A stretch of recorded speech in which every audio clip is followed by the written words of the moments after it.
समीम आरिफ साहब, आप सवाल करते हैं अगर कोई शख्स बद्दुआ कर दे तो उससे बचने का तरीक़ा क्या है। देखिए, जिस शख्स ने बद्दुआ की है, तो जिस शख्स को बद्दुआ की है वो देख ले कि अगर मसलन मैं अर्ज़ करता हूँ, एक का नाम है जमील और एक का नाम है शकील। जमील ने शकील को बद्दुआ दी है, तो शकील ये देखे कि जमील ने जो बद्दुआ मुझे दी है तो उसका रीज़न क्या है, उसका सबब क्या है। अगर मसला ऐसा है कि शकील ने जमील का हक़ गस्ब किया है, उसके पैसे चुराए हैं, उस पर जुल्म व सितम किया है, उसके ख़िलाफ़ बातें की हैं, लेट सपोज़ उसने कोई ऐसा काम किया है कि जिसकी वजह से जमील की दिल आज़ारी हुई है या उसका हक़ छीना गया है, तो अगर वो बद्दुआ कर रहा है तो बद्दुआ के अंजाम से बचने के लिए ज़रूरी है कि शकील उससे माफ़ी भी तलब करे और उसका हक़ उसको दे दे। उसकी रकम थी, रकम उसको वापस कर दे।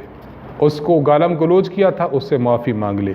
कुछ और मामला था तो उसको सेटिस्फाई कर दे, उसके हुकूक की अदायगी कर दे और अल्लाह ताला से भी माफ़ी मांग ले। तो इंशाअल्लाहुल अज़ीज़ उसकी जो बद्दुआ है, अल्लाह ताला चूँकि देख रहे हैं कि शकील ने उसके हक़ को वापस कर दिया है, इसलिए इंशाअल्लाह अल्लाह ताला मुआख़ज़ा नहीं फरमाएंगे।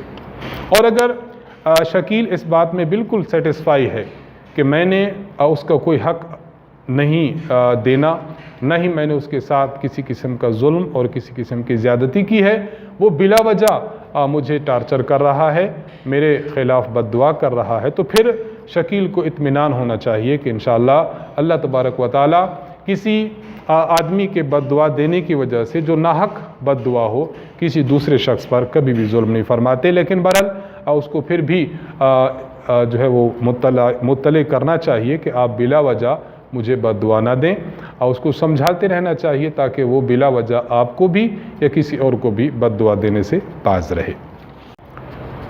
जो अहबाब हमें अपने सवालात भेजना चाहें, हमारा ईमेल एड्रेस नोट फरमाएं, markaz.edu87@gmail.com।